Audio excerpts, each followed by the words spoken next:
कल तक क्लास जो चला वो कोलगेटिव प्रॉपर्टीज का 4 वैल्यू पढ़े। पहला पढ़े थे relative lowering in vapour pressure, दूसरा पढ़े थे एलिवेशन इन बॉइलिंग पॉइंट, तीसरा पढ़े थे डिफ्रीजन इन फ्रीजिंग पॉइंट और चौथा पढ़े हैं ऑस्मोटिक प्रेशर। अब उसी का एक्यूरेट वैल्यू निकालने के लिए एक टॉपिक आता है आगे, wants of factor, wants of गुणक हिंदी में उसको बोलते हैं। तो वांट्स ऑफ फैक्टर है क्या, जिसमें हमको डिसोसिएशन होता है, एसोसिएशन होता है number of mole particle solid particle का। अब यहां पर आपको खाली ध्यान देना है क्या कि जो टॉपिक अभी चला रहे हैं उसको बढ़ा के मत देखिएगा, वो टॉपिक को एकदम लगातार देखते रहिए, क्लियर हो जाएगा। चलिए तो यहां पर है wants of factor, wants of factor जिसको हिंदी में कहते हैं वांट ऑफ गुणक। देखिएगा बहुत इंपॉर्टेंट टॉपिक है ये भी। टॉपिक जो है ना कोलगेटिव प्रॉपर्टी से रिलेटेड है। तो सबसे पहले तो हम उसको एक बार रिवीजन कर देते हैं कि कोलगेटिव प्रॉपर्टी जो चारों पढ़े थे वो कौन कौन था। पहला कोलगेटिव प्रॉपर्टी था P naught A minus P S बटा पी नॉट ए बराबर था एक्स बी। एक्स बी क्या था, तो एक्स बी को हम लिखे थे number of mole of solid particle, number of mole of solid particle upon number of mole of solid particle plus number of mole of solvent particle. याद करिए था कि नहीं था, विलेय के मोलों की संख्या बटा विलेय के मोलों की संख्या प्लस विलायक के मोलों की संख्या। लेकिन जब ये हम पढ़े थे मोल फ्रैक्शन और इसमें जब हम पढ़े थे relative lowering in vapour pressure, relative lowering in vapour pressure को कहने का मतलब क्या था, वाष्प दाब में अपेक्षिक अवनमन। तो ये जो हम पढ़े थे ना ये डाइल्यूट सॉल्यूशन के लिए पढ़े थे। कौन सॉल्यूशन, डाइल्यूट सॉल्यूशन, जिसको हम सब कहते थे हिंदी में तनु विलयन। तो तनु विलयन में ध्यान देना क्या होता है, तनु विलयन में नंबर ऑफ सॉलिड पार्टिकल जो होती है बहुत कम होते हैं और नंबर ऑफ सॉल्वेंट पार्टिकल जो होते हैं बहुत ज्यादा होते हैं। माने नंबर ऑफ सॉलिड पार्टिकल उस विलयन में नगण्य के बराबर माना जाता है। अब सोचो इस विलयन में अगर नंबर ऑफ सॉलिड पार्टिकल नगण्य है तो क्या इसको हमको लेना अनिवार्य है, नहीं है। तो डाइल्यूट सॉल्यूशन में क्या होते हैं ना, number of solid particle upon number of solvent particle. इस चलते कि उस विलयन में नंबर ऑफ सॉलिड पार्टिकल बहुत कम है, ना के बराबर। जैसे हम कह दिए आपको एक गिलास पानी में हम 10 दाना चीनी डाल दें तो क्या चीनी की मात्रा उसमें पता लगेगी, आप वो पानी के पीजिएगा तो मीठा लगेगा। तो उसी तरह से ये मात्रा है और ऐसे सॉल्यूशन को कहा जाता है डाइल्यूट सॉल्यूशन। कौन सॉल्यूशन कहा जाता है, तो यहां पर आपको नीचे में जो विलयन में है उसको सॉल्यूशन को नगण्य मानना पड़ेगा। क्या मानना पड़ेगा, तब आपको निकल के आया था P naught A minus P S upon P naught A equal to number of solid particle upon number of solvent particle, मतलब विलेय के मोलों की संख्या बटा विलायक के मोलों की संख्या। क्या आपको दिक्कत है, तो ये पहला हम कोलगेटिव प्रॉपर्टीज पढ़े थे। कोलगेटिव प्रॉपर्टीज बोला ही था, कोलगेटिव प्रॉपर्टीज क्या बताया था कि विलयन में ये जो निर्भर करता है, कोलगेटिव प्रॉपर्टी जो निर्भर करता है विलेय के कणों की संख्या पर निर्भर करती है। अगर विलयन में विलेय के कणों की संख्या बढ़ेगा, विलयन में विलेय के कणों की संख्या बढ़ेगा तो ऑटोमेटिक कोलगेटिव प्रॉपर्टीज भी कुछ होगी, बढ़ेगी। अब यहां पर आओ, इसमें अगर विलयन में विलेय के कणों की संख्या बढ़ रही है तो relative lowering in vapour pressure भी बढ़ेगा, समझे ना, माने वाष्प दाब में अपेक्षिक अवनमन भी बढ़ेगा। अब ये भी जाने थे आप कि कोलगेटिव प्रॉपर्टी जो है उसके नेचर पर डिपेंड नहीं करता है कि विलेय कैसा है, विलायक कैसा है, उस पर डिपेंड नहीं करता है, वो डायरेक्ट उसकी संख्या पर निर्भर करता था। दूसरा हम पढ़े थे boiling point, elevation in boiling point, जिसको हम पढ़े थे TB minus T nought B equal to K B into number of mole of solute, number of mole of solute upon weight of solvent, weight of क्या चीज में, in KG में। जैसे कहने का मतलब है क्या, या इसी को हम सब बोले थे डेल्टा टीबी, याद करिए, बोले थे कि नहीं बोले थे। क्वथनांक में उन्नयन क्या आया था, क्वथनांक में उन्नयन केबी इंटू बताना क्या था, विलेय के मोलों की संख्या बटा विलायक का द्रव्यमान कोचि में होना चाहिए, केजी में।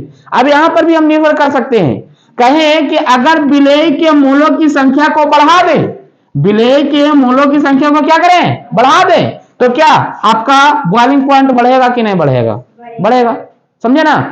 तीसरा पढ़े थे डिफ्रीजन इन फ्रीजिंग पॉइंट, क्या पढ़े थे, T nought F minus T F equal to K F into number of mole of solute, mole of solute upon weight of solvent, weight of solvent कोची में, इन केजी में, कोची में होना चाहिए, इन KG में।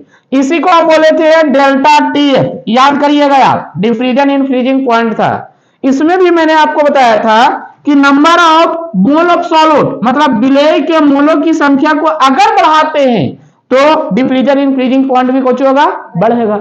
अगर नंबर ऑफ मोल ऑफ संख्या को घटा देते हैं तो डिफ्रीजन इन फ्रीजिंग पॉइंट भी कुछ होगा, घटेगा। बताए थे कि नहीं बताए थे। और डिफ्रीजन इन फ्रीजिंग पॉइंट जो था प्योर फ्रीजिंग पॉइंट और माइनस सॉल्यूशन का फ्रीजिंग पॉइंट था, क्या कोई दिक्कत है, ये निकल के आया था ग्राफ से। और चौथा जो हम पढ़े कोलिगेटिव प्रॉपर्टीज, उसको बोले थे osmotic pressure, pi equal to क्या था, एम इंटू आर टी।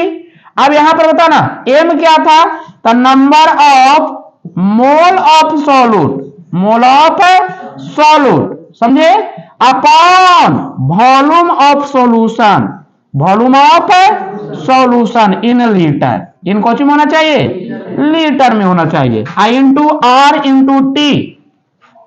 यहां भी मैंने आपको बताया था कि अगर विलेय के मोलों की संख्या को बढ़ाते हैं तो ऑस्मोटिक प्रेशर भी बढ़ेगा, विलेय के मोलों की संख्या को बढ़ाते हैं तो ऑस्मोटिक प्रेशर कुछ होगा, बढ़ेगा।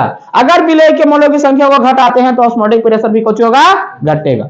लेकिन जब इस तरह की बात हम किए थे तो आज उसी से बात उभर के आया था wants of factor. Wants of factor जो है इसके एक्यूरेट वैल्यू माने कैलकुलेटेड वैल्यू ऑब्जर्व्ड वैल्यू को बताता है कि आखिर में उसका वैल्यू क्या है। लेकिन एक बात समझिएगा कि ऑब्जर्व्ड वैल्यू और कैलकुलेटेड वैल्यू, ऑब्जर्व्ड वैल्यू जो पहले का वैल्यू है जो, और कैलकुलेटेड मतलब उसको कैलकुलेशन करने के बाद आया जो, दोनों वैल्यू कभी भी बराबर नहीं होती है, ये ध्यान में रखना है। तो इसको जल्दी जल्दी स्क्रीनशॉट लीजिए और उसके बाद देखिए आगे चलते हैं। इसमें जब किसी पार्टिकल को किसी सॉल्यूशन में अगर डालते हैं, सुनिएगा इधर थोड़ा सा बता रहे हैं, किसी पार्टिकल को किसी सॉल्यूशन में अगर डालते हैं तो वह पार्टिकल सॉल्यूशन में डिसोसिएट भी हो सकता है, एसोसिएट भी हो सकता है। डिसोसिएट मतलब क्या हुआ, विघटन हो जाना, टूट जाना। एसोसिएट मतलब कुछ हुआ जो पार्टिकल हुआ जाके मिल जाएगा, जुट जाएगा, समझे ना। तो एसोसिएट कब होती है, डिसोसिएट कब होती है, ये भी हम तुरंत अभी बताएंगे। फास्ट में छापिए पहले।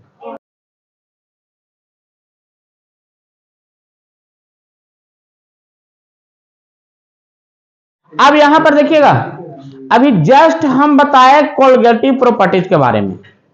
अब यहां पर एक चीज पहले जान लो तुम कि हम पढ़े हैं इलेक्ट्रोलाइट सॉल्यूट और नॉन इलेक्ट्रोलाइट सॉल्यूट।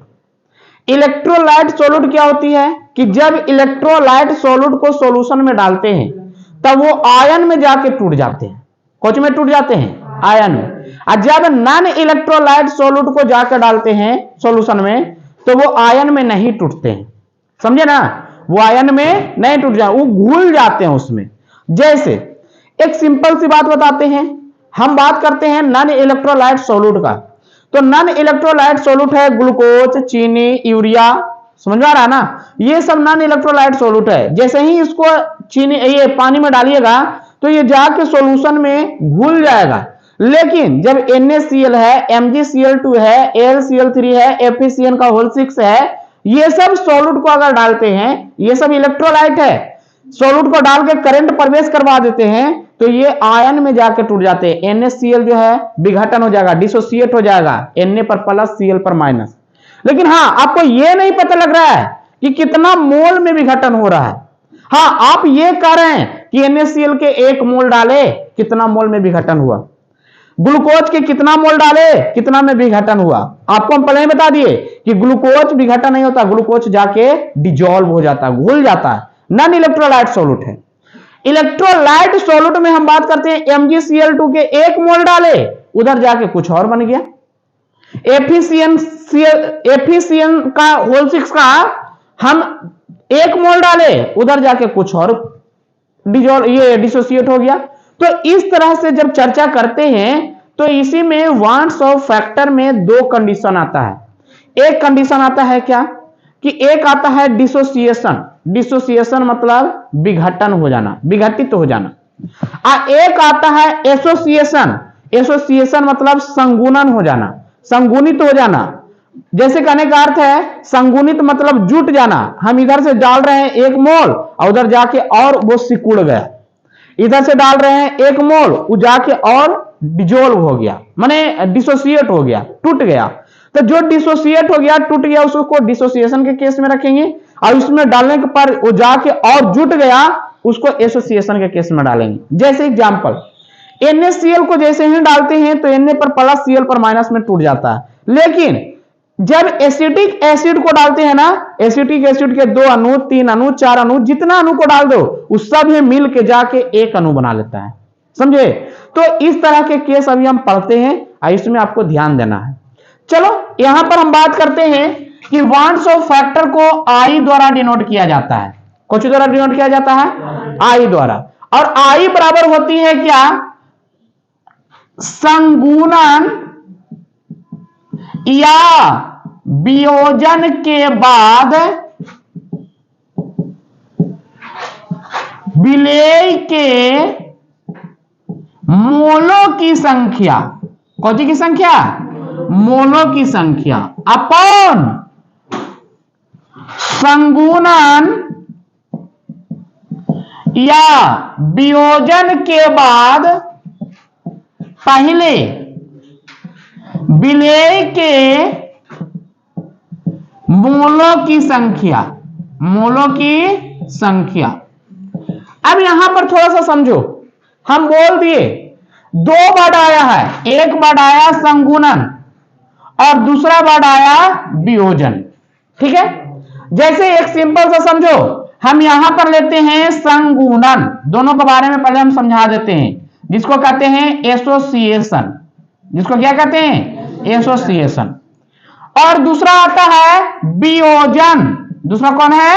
वियोजन, जिसको हम सब कहते हैं डिसोसिएशन।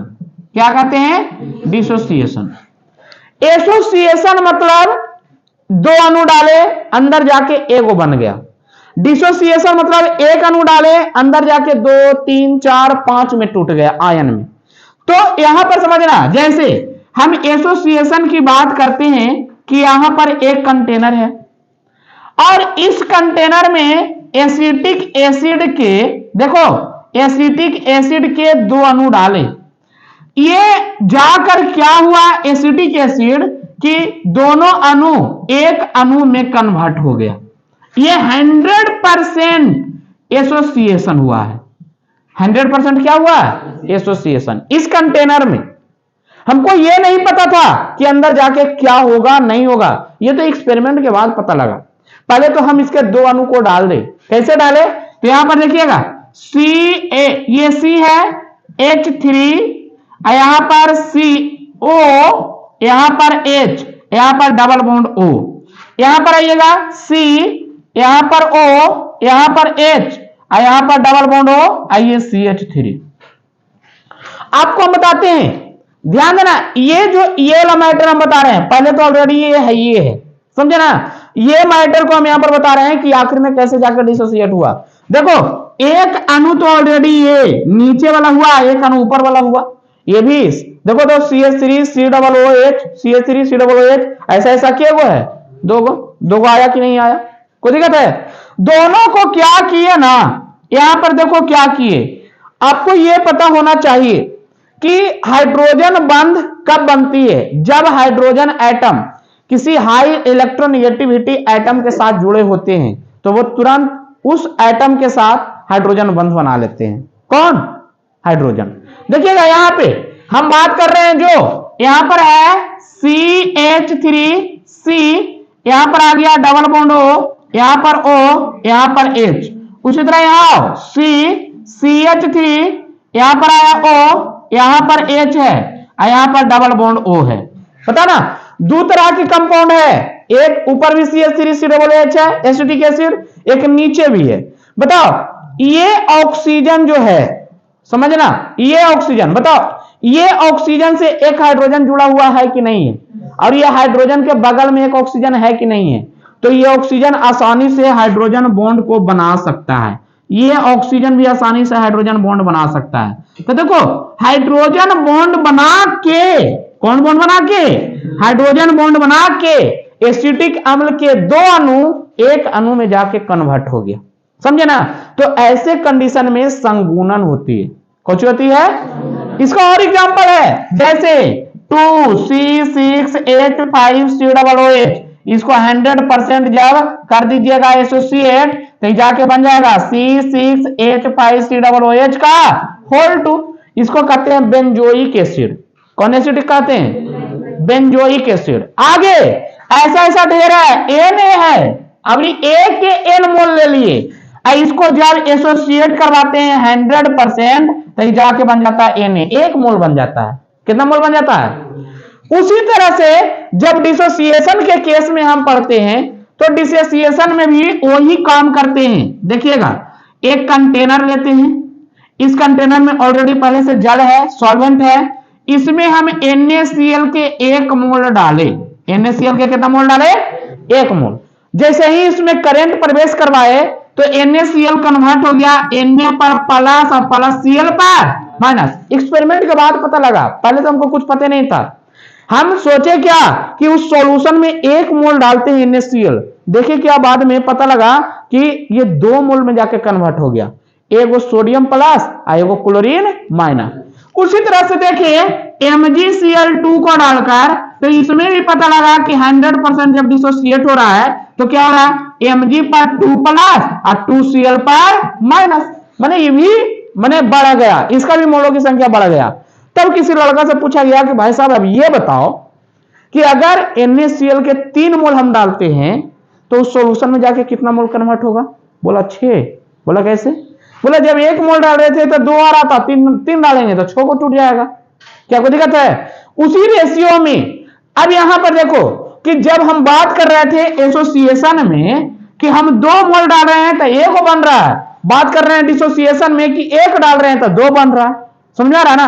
तब यहां पर जो बात निकल के आई कि जो ऑब्जर्व्ड कोलगेटिव प्रॉपर्टी जो होते हैं, ऑब्जर्व्ड जो पहले से कोलगेटिव प्रॉपर्टीज है और कैलकुलेटेड कोलगेटिव प्रॉपर्टी जो होते हैं जो बाद में उसको कैलकुलेट करके ला रहे हैं, दोनों कभी भी बराबर नहीं हो सकता है। हो सकता है, देखो ऑब्जर्व्ड इसमें पहले से कितना था? 2 था, कैलकुलेटेड कितना आ गया? 1, बराबर हुआ। यहां पर ऑब्जर्व्ड के एगो है, बाद में कैलकुलेटेड होकर के एगो आ गया, क्या बराबर हो सकता है? नहीं। ये डिपेंड करता है नंबर ऑफ सॉल्यूट पार्टिकल पे। कौन पे डिपेंड करता है? नंबर ऑफ सॉल्यूट पार्टिकल पे, कि आपका पार्टिकल कैसा है। अगर आपका सॉल्यूट पार्टिकल 2 अणु में टूटने वाला है तो 2 में टूटेगा, 3 अणु में टूटने वाला 3 में टूटेगा, 4 अणु में टूटने वाला 4 मोल में टूटने वाला 4 में टूटेगा, समझ में आ रहा है ना? तो इस पे थोड़ा सा आप खाली ध्यान रखिएगा, क्लियर हो जाएगा।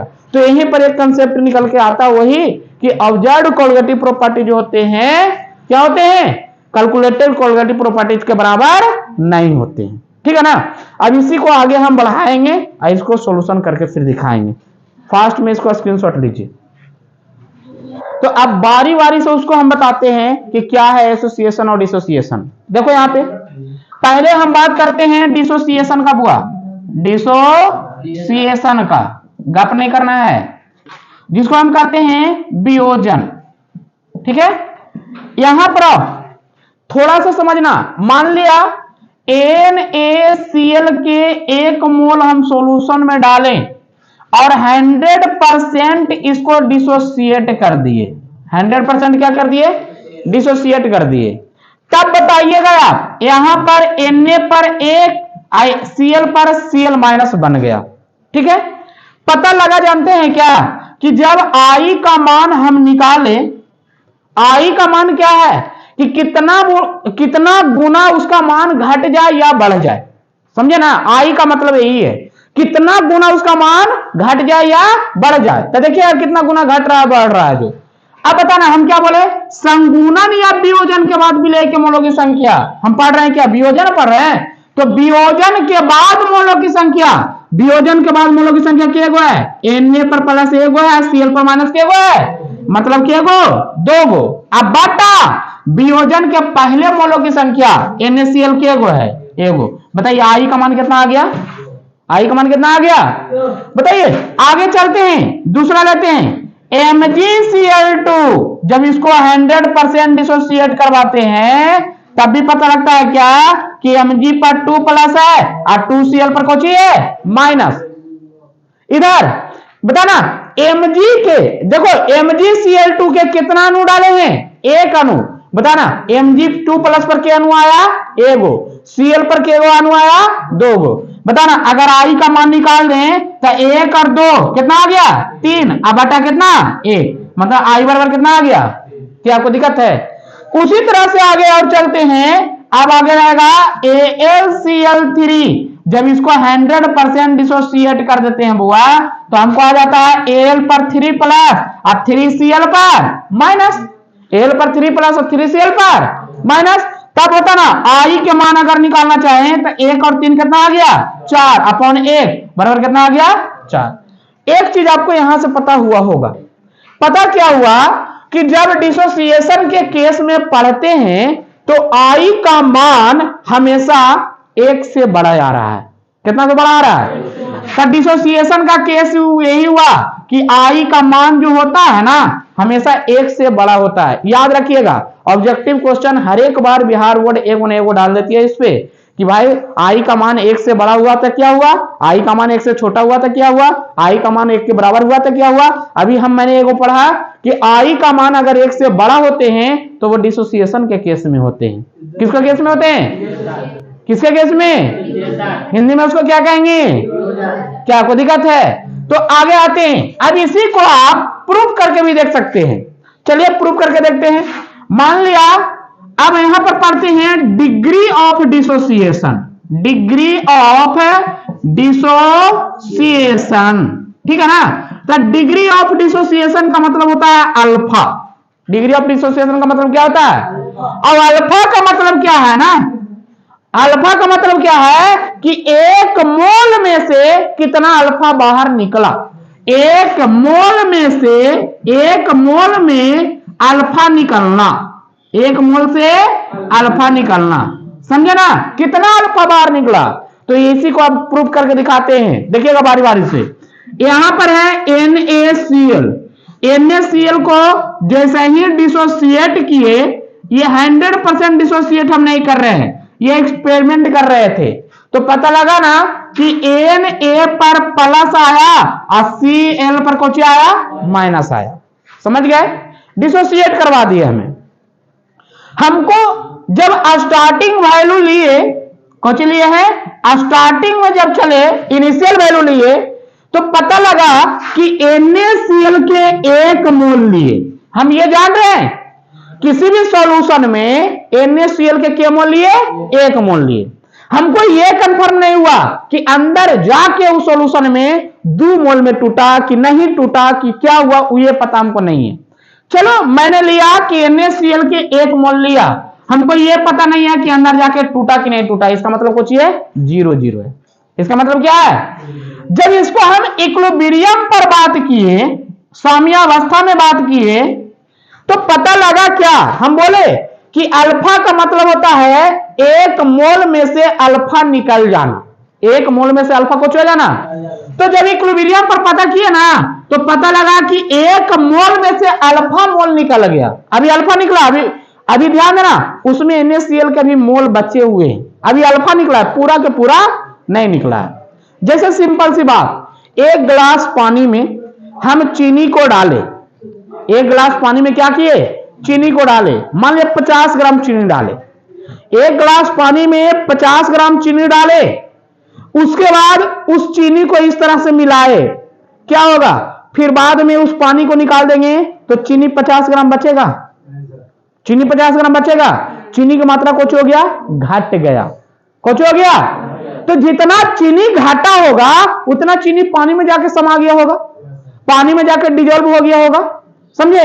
वही चीज तो है कि एक मोल में से अल्फा मोल निकला, एक मोल में से कितना मोल निकला, अल्फा, तो यही अल्फा मोल ना जाके उधर टूटा होगा, यही अल्फा मोल ना टूटा होगा। तो अल्फा मोल कितना में, Na प्लस पर एगो टूटा और Cl माइनस पर एगो टूटा होगा, समझे। जितना इधर से निकला और जितना मोल उधर बना होगा उतना मोल में अल्फा मोल टूटा होगा, समझे। अब इसको बात करते हैं आई का। तो आई तो पढ़े हैं अभी, वियोजन के बाद विलेय के मोलों की संख्या, वियोजन कब, इक्विलिब्रियम पर हुआ, वियोजन तो बाद में हुआ ना, तब बाद में मोलों की संख्या क्या आया, O1 minus alpha plus alpha plus alpha, O1 minus alpha plus alpha plus alpha upon, बता ना, वियोजन के पहले विलेय के मोलों की संख्या, तब वियोजन के पहले कितना मोल था, 1 मोल था। बताइएगा क्या होगा, अल्फा से अल्फा कैंसिल, बताइएगा आई बराबर क्या होगा, O1 प्लस अल्फा, आई बराबर कुछ आया है, O1 प्लस अल्फा। अब अल्फा का मतलब क्या है, देखो हमको कहने का मतलब है कि एक गिलास पानी में 50 ग्राम चीनी को जब डाले थे तो 100% चीनी डिसोसिएट नहीं हुआ था उस समय, 100% हुआ था, हाँ, या NaCl डाल दिए तो 100% नहीं हुआ था, क्योंकि कुछ समय गुलाया उसके बाद निकाले तो पता लगा क्या कि 10 ग्राम नमक बच रहा है, तो 10 ग्राम नमक बच रहा है, इसका मतलब 40 ग्राम नमक घुल गया होगा, 40 ग्राम कुछ हो गया होगा, घुल गया होगा। अब यहां पर कहने का मतलब है क्या कि हम 50 ग्राम नमक डाले और उसको पूरी अच्छी तरह से घुला दिए, पूरी अच्छी तरह से कुछ किए, घुला दिए, तो 50 ग्राम तो गायब हो गया ना बुआ, 50 ग्राम कुछ हो गया। तो वही चीज यहां पर आओ कि अगर NaCl के 1 मोल दे दिए और 1 के 1 मोल जाके घुल गया पूरा के पूरा, तो इसका मतलब अल्फा बराबर कितना होना चाहिए, 1, अल्फा बराबर कितना होना चाहिए, अगर पूरा के पूरा घुल गया होगा तो अल्फा बराबर कितना होना चाहिए। तो अगर एक देखो, अगर 100% डिसोसिएट हुआ होगा तो इसका मतलब अल्फा बराबर 1 होगा, अल्फा बराबर कितना होगा, तब यहां पर रख दो आई बराबर O1 अब प्लस अल्फा बराबर 1, तो 1 प्लस 1 कितना आया, 2। देखो तो NaCl के कंडीशन में यहां पर भी आई बराबर 2 आया था, NaCl के कंडीशन में यहां पर भी आई बराबर 2 आया था कि नहीं आया था। तो इसको जल्दी जल्दी स्क्रीनशॉट लीजिए और अच्छी तरह से इस वीडियो को देखिएगा, ये नहीं कि बढ़ा के देखिए, बढ़ा के देखिएगा तो समझ में नहीं आएगा। और इसको लाइक करिए, सब्सक्राइब करिए, शेयर करिए। डिग्री ऑफ डिसोसिएशन अभी जस्ट मैंने बता रहा था, डिग्री ऑफ डिसोसिएशन, ध्यान दीजिएगा, डिग्री ऑफ डिसोसिएशन जिसको हम बोलते हैं अल्फा, क्या बोलते हैं, अल्फा। इसका मतलब क्या होता है ना, जो सुन लीजिए कि O1 में से अल्फा निकल जाना, अल्फा निकल जाना, यही है। जैसे देखो एक एग्जांपल देते हैं, मान लिया एक एग्जांपल है क्या कि यहां पर AN है, जब इसको हम डिसोसिएट कर दिए, डिसोसिएट किए, 100% डिसोसिएट अभी नहीं किए हैं, तब ये बन गया Na, क्या बन गया है, Na। यहां पर देखना, हम आप लोग को अभी तुरंत मैंने बताया था कि जब 1 गिलास पानी है, अब 1 गिलास पानी में 50 ग्राम चीनी को डालते हैं, 1 गिलास पानी में 50 ग्राम चीनी को डालते हैं, तो क्या वह चीनी तुरंत में क्या 100% घुल जाता है, नहीं, 100% घुल जाएगा, नहीं घुलेगा। वही चीज है यहां पर बता रहे हैं कि ठीक है उसमें हम चीनी डाले तो चीनी जो है ना डिसोसिएट होना शुरू हुआ, चीनी कुछ हुआ, डिसोसिएट होना शुरू हुआ। जब 100% डिसोसिएट हो जाएगा, जब 100% डिसोसिएट हो जाएगा, इसका मतलब उसमें चीनी का कण नहीं रहेगा। चीनी का कण जल में जाके कुछ हो जाएगा, भूल जाएगा। वही चीज यहां पर देखो, हम पहले इनिशियल वैल्यू लेते हैं, इनिशियल वैल्यू लेते हैं तो इसका मान कुछ है 1, तो ये क्या हो जाएगा 0। अब इक्विलिब्रियम की बात करते हैं, इक्विलिब्रियम की, तो इक्विलिब्रियम में क्या होता है कि 1 में से अल्फा मोल निकल गया, 1 में से अल्फा मोल कुछ हो जाता है, निकल गया। तो जब अल्फा मोल निकला, अल्फा मोल निकला, अभी भी 100% डिसोसिएट नहीं है, वह कंटेनर में NaCl के कुछ मोल बचे होंगे। ऐसा नहीं है कि पूरा का पूरा डिसोसिएट हुए होंगे, ऐसा नहीं है। अभी हम बोल रहे हैं क्या कि उसमें अगर 1 मोल डाले NaCl का या An का 1 मोल डाले, An का क्या मोल डाले हैं, 1 मोल डाले हैं, अब उसमें से अल्फा मोल निकाल रहे हैं, तो जितना मोल निकाल रहे हैं उतना ही मोल ना जाके डिसोसिएट होगा, उतना ही मोल ना होगा। अब देखो इधर कितना है, N है, तो N अल्फा मोल डिसोसिएट हो गया। कितना अल्फा हो गया? अब निकालिएगा I का मान। हम अभी जो बताए थे फॉर्मूला याद होगा कि संगुणन या विघटन के बाद विलेय के मोलों की संख्या, संगुणन या विघटन के बाद विलेय के मोलों की संख्या क्या है, 1 minus alpha plus N alpha, अब बटा संगुणन या विघटन के पहले विलेय के मोलों की संख्या कितना है, 1। क्या कोई दिक्कत है? हल करो, I equal to 1 minus alpha plus N alpha, 1 खत्म। I को 1 को इस साइड में भेज रहे हैं, तो I माइनस 1 बराबर N अल्फा माइनस अल्फा। लिख सकते हैं कि नहीं लिख सकते हैं इसको? इसको पहले माइनस वाला को बाद में कर दिए, कोई दिक्कत है? अब यहां पर आओ, I माइनस 1 बराबर अल्फा कॉमन लेते हैं, तो N माइनस 1 होगा कि नहीं होगा? तो क्या अल्फा बराबर हम निकालेंगे तो I माइनस 1 बटा N माइनस 1 होगा कि नहीं होगा? यही निकल गया डिसोसिएशन। डिसोसिएशन का डिग्री निकल गया ये कि अल्फा का मान क्या होता है, I माइनस 1 बटा N माइनस। क्या कोई दिक्कत है? तो हर हालत में आप जान लीजिए कि डिसोसिएशन का अगर कंडीशन कहेगा तो कंडीशन क्या होती है ना कि I का मान जो होता है वो 1 से बड़ा होता है। कोई मान में आप निकाल के देख सकते हैं, किसी भी मान में आप निकाल के देख सकते हैं। अगर MgCl2 में निकाल के देखते हैं उसमें भी निकलेगा।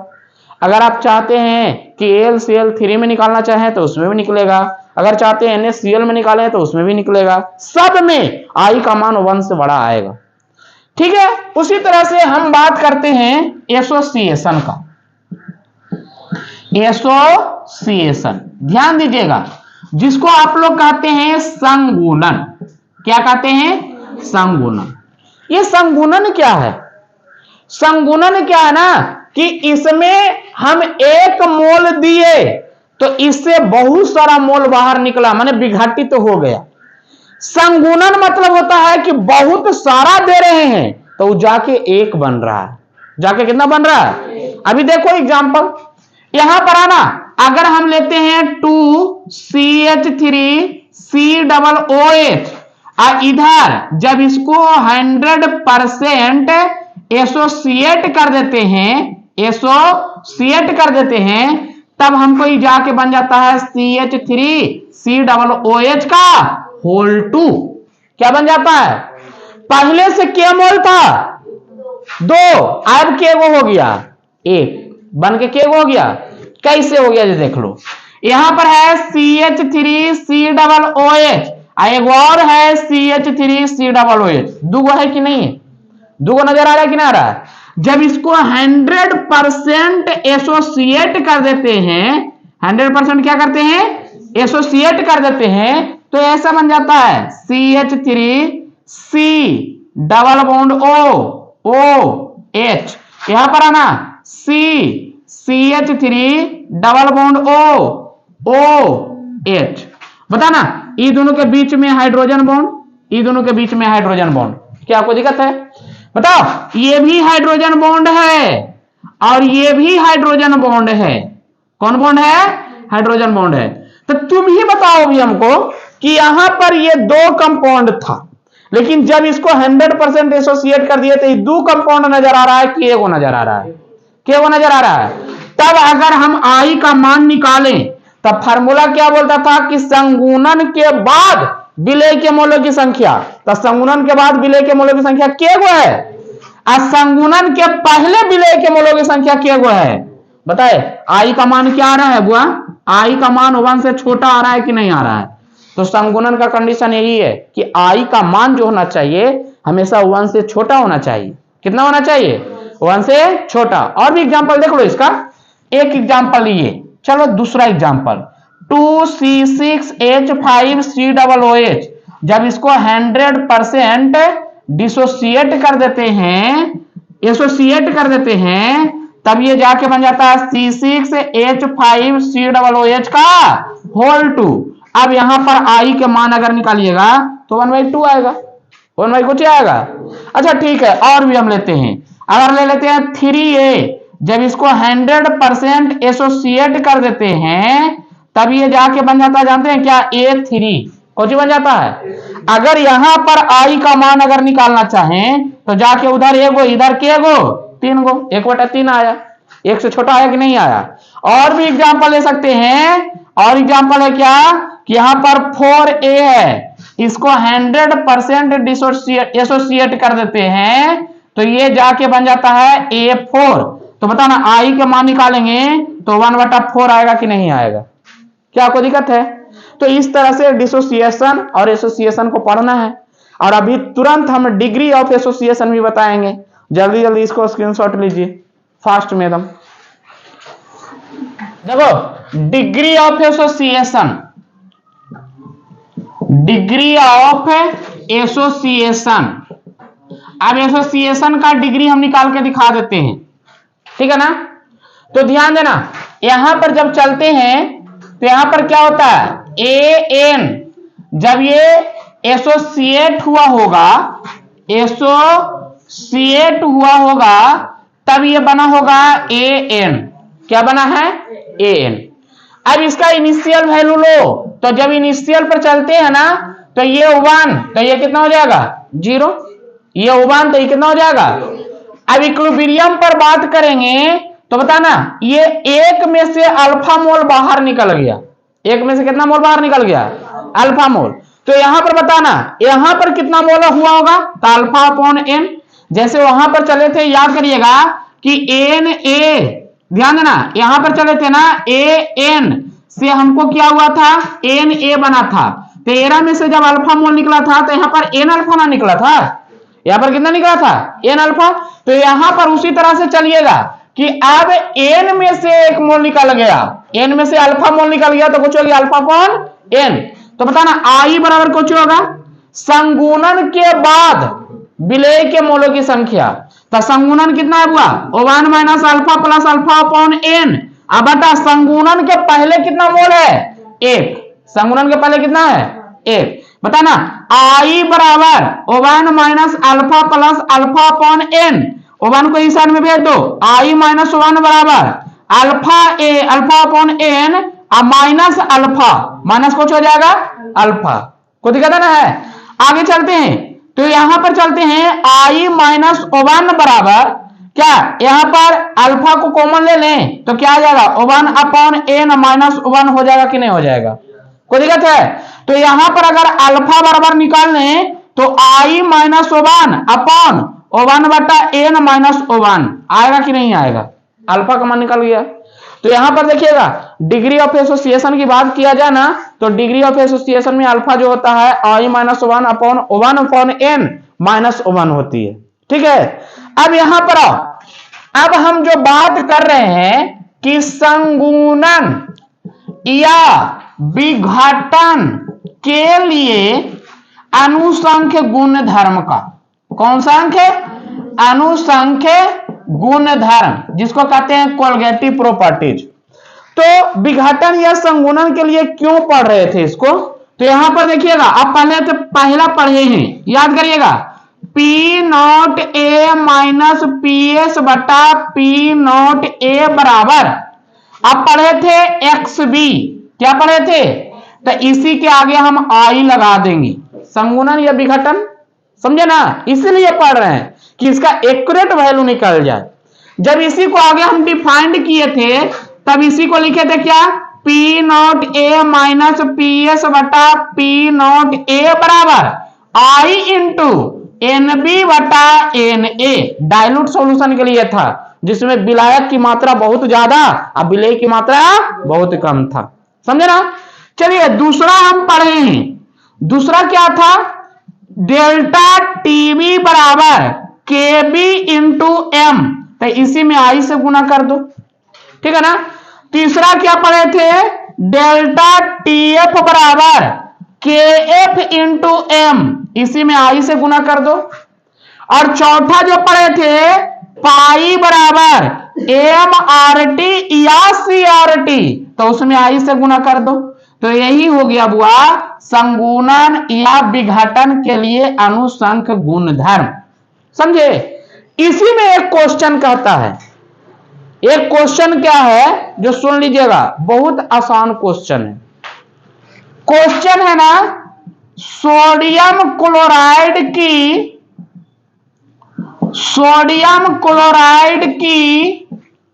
वह मात्रा ज्ञात करें, वह मात्रा ज्ञात करें जब 1 केजी जल में घोला जाए तो उसका हिमांक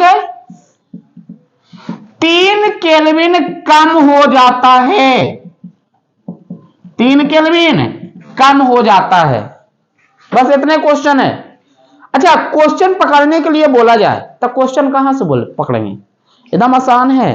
हम बोले थे आप लोग को कि अगर यहां पर क्वाथनांक रहे तो फार्मूला नंबर 2, यहां पर हिमांक रहे फार्मूला नंबर 3 लगा देना। कितना लगाना है, 3 लगा देना। पहले तो हम देखेंगे कि इसमें दिया है क्या क्या चीज। तो पहले हमको दिया है कि हिमांक जो है 3 केल्विन कम हो जाता है, इसका मतलब डेल्टा टीएफ बराबर 3 केल्विन दे दिया है। दिया है कि नहीं दिया है, दे दिया है आपको। विलायक जल का द्रव्यमान दे दिया है, माने विलायक का द्रव्यमान दे दिया है। विलायक का द्रव्यमान कितना केजी, 1 केजी। केजी को ग्राम में कन्वर्ट करना है, कितना हो जाएगा 1000 ग्राम। क्या आपको दिक्कत है, आगे आना। केएफ का वैल्यू आपको पता है 1.86 केल्विन केजी पर मोल होती है, क्या ये पता है कि नहीं है। अब आगे आओ, अब फॉर्मूला क्या कहता है, delta TF equal to I into K F, I into M क्या होती है, तो विलेय के मोलों की संख्या बटा विलायक का द्रव्यमान केजी में। फार्मूला जो निकल के आया था B गुना 1000 बटा एम डब्ल्यू गुना ए, क्या याद है कि नहीं है। अच्छा, हम तो पहले आई का मान निकाल लें।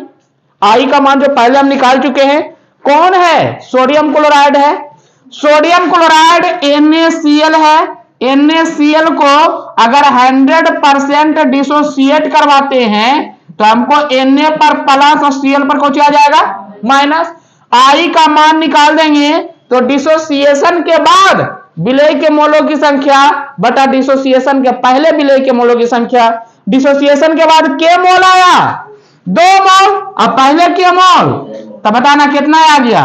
आई बराबर भी आपको निकल गया ना, तो मान भरना शुरू करो। डेल्टा टीएफ का मान कितना है 3, आई का मान कितना आया, केएफ का मान कितना है 1.86, अब गुना बताना।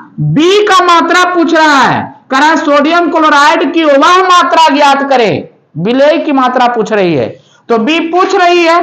गुना 1000 अब बटा सोडियम क्लोराइड का मोलिक्यूलर वेट कितना होता है बताइए तो। NaCl का मोलिक्यूलर वेट अगर निकालेंगे तो सोडियम का 23 और इसका 35.5 मतलब 58.5 आएगा कि नहीं आएगा।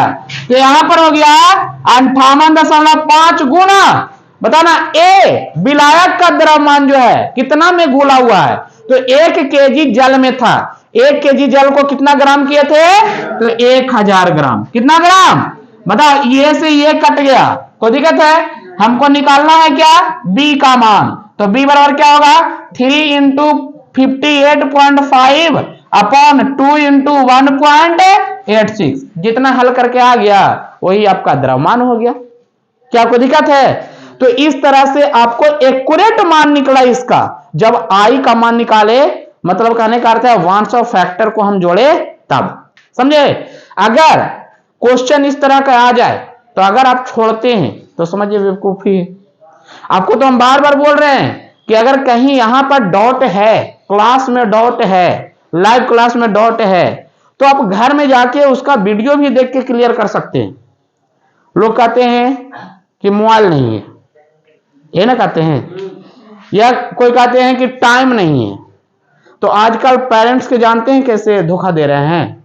सब जानता है कि पेरेंट्स यही जानते हैं कि किसी से बात करना है तब फेसबुक से बात करो, व्हाट्सएप से बात करो, इंस्टाग्राम से बात करो। लेकिन ये पेरेंट्स को ये कहां पता है कि आजकल के स्टूडेंट फोन पे भी से बात करना शुरू कर दिया है, फोन पे से भी चैट करना शुरू कर दिया है।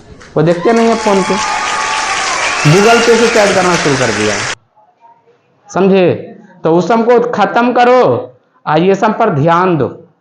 जब तक घर में बैठ के रिवीजन नहीं करिएगा तब तक क्लियर नहीं होगा।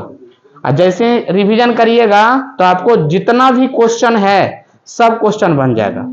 तो हमको अब लगता है क्या कि अगर आप एनसीईआरटी क्वेश्चन को बनाना शुरू करें तो हमको लगता है कि टोटल क्वेश्चन आपसे बन जाएगा, क्योंकि हर एक टॉपिक में सब तरह के न्यूमेरिकल हम बताए हैं और एक भी टॉपिक हम नहीं छोड़े। तो ये चैप्टर यहीं पे एंड होती है और आप लोग एनसीईआरटी का क्वेश्चन बनाइए या कोई भी सॉल्यूशन का क्वेश्चन बनाइए। अगर क्वेश्चन नहीं बनती है तो कमेंट बॉक्स में कमेंट करिए ताकि आपको हम कुछ ना कुछ सॉल्यूशन करके उसको दे सकें। तो चलिए आज का क्लास यहीं पे।